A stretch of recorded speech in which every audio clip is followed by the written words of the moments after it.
అబ్బో ఇక్కడ కేజీ చీరలు కొంటే అర కేజీ చీరలు ఫ్రీ అంట. మంగళ్య షాపింగ్ మాల్ కేజీల్లో సేల్, టన్నుల్లో ఆనందం. వరుస సెలవులు రావడంతో తిరుమలకు భక్తులు పోటెత్తారు.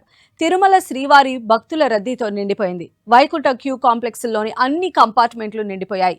అక్టోపస్ భవనం వరకు భక్తులు బార్లు తీరారు. దీంతో శ్రీవారి సర్వదర్శనానికి 20 నుంచి 24 గంటల సమయం పడుతోంది.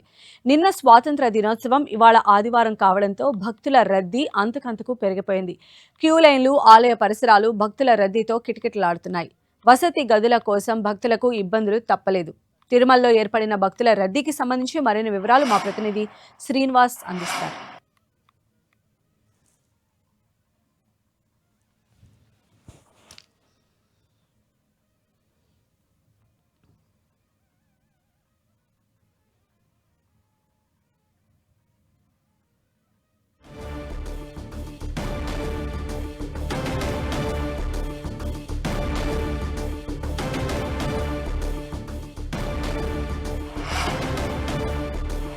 సెలవు దినాల నేపథ్యంలో తిరుమలలో భక్తుల రద్దీ కొనసాగుతోంది. నిన్న ఆగస్టు 15 కావడంతో సెలవు దినం, ఈరోజు సండే కావడంతో తిరుమలలో భక్తుల రద్దీ కొనసాగుతోంది. మనం చూడొచ్చు, శ్రీవారి ఆలయం వద్ద ఉన్నాము. ఇక్కడ భారీ ఎత్తున భక్తులు స్వామివారి దర్శనానంతరము వెలుపలకు రావడం జరుగుతుంది. మొత్తం వైకుంఠం క్యూ కాంప్లెక్స్లోని అన్ని కంపార్ట్మెంట్లు నిండిపోయి క్యూ లైన్లు, శిలాతోరణము, ఇటు ఆక్టోపస్ భవనం వరకు కూడా రావడం జరిగింది. దీంతో స్వామివారి దర్శనానికి 20 నుండి 24 గంటలు సమయం పడుతున్న పరిస్థితి మనం చూడొచ్చు.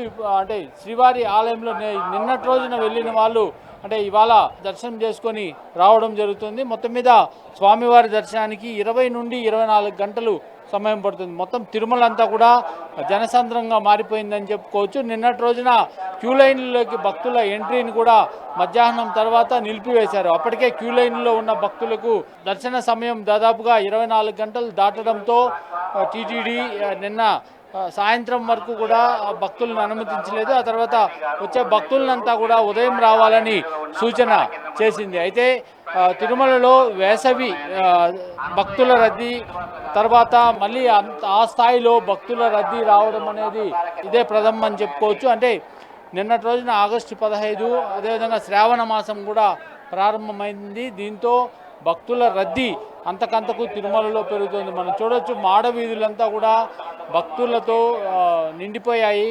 ఇటు శ్రీవారి ఆలయం ఎదురుగా కావచ్చు, కొబ్బరికాయలు కొట్టే ప్రాంతం, అఖిలాండము, ఇవన్నీ కూడా భక్తుల రద్దీతో నిండిపోయాయి. మరోవైపు ఎక్కడైతే అలిపిరి చెక్ పాయింట్ ఉంటుందో ఆ ప్రాంతంలో నిన్నటి రోజున విపరీతమైన వాహనాల రద్దీ పెరిగింది. అంటే కేవలం వాహనాల చెకింగ్ కోసమే గంట పాటు టోల్గేట్లో వేచి ఉండాల్సిన పరిస్థితి నెలకొంది. మరోవైపు వసతి గదులు కూడా తిరుమలలో లభ్యం కాని పరిస్థితి.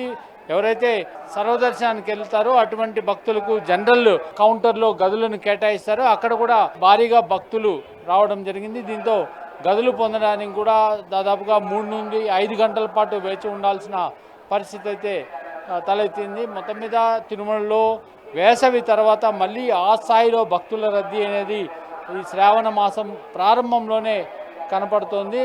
ఇటు టీటీడీ కూడా భక్తుల రద్దీకి తగినట్లుగానే ఏర్పాట్లు చేస్తుంది. ఇటు క్యూ లైన్లో ఉండే భక్తులకు ఎక్కడ కూడా అన్నప్రసాదాలు, మంచినీటి కొరత, మజ్జిగ, పాలు ఇవన్నీ కొరత లేకుండా చూస్తుంది. మరోవైపు టీటీడీ సామాన్య భక్తులు వస్తారో వాళ్ళకి తొలి ప్రాధాన్యత ఇస్తూ వాళ్ళకి దర్శనం త్వరితగతిన జరిగే విధంగా కూడా చర్యలు తీసుకుంటుందని చెప్పుకోవచ్చు. మొత్తం మీద ఈ భక్తుల రద్దీ మరికొన్ని రోజుల పాటు ఇదే విధంగా కొనసాగే అవకాశం అయితే ఉంది. కెమెరామ్యాన్ యశ్వంత్తో శ్రీనివాస్, 10 టీవీ, తిరుమల.